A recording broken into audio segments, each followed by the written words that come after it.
School bus company First Student worked on the buses all day Thursday. Several would not start. The company could not be certain the buses would start this morning. We did see a few of them running. About 11,500 students take the bus in Schaumburg School District 54. In a message to parents, District 54's superintendent says the administration decided to err on the side of caution and safety.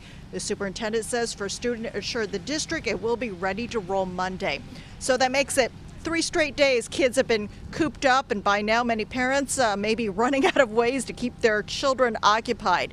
Now that it's finally tolerable to be outside, several parents and kids are heading to Schaumburg's public library. The kids zone there is a popular place for stir-crazy families.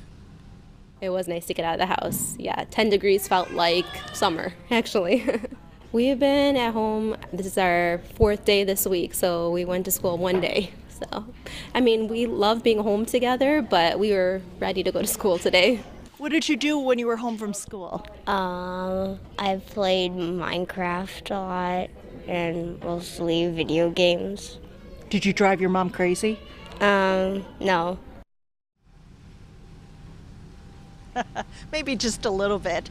Joliet Public Schools District 86 and also Troy District 30C, which is near Plainfield, also canceled classes today because school buses would not start. We reached out to First Student for comment, and we have not yet received a response. In Schaumburg, Judy Wang, WGN News.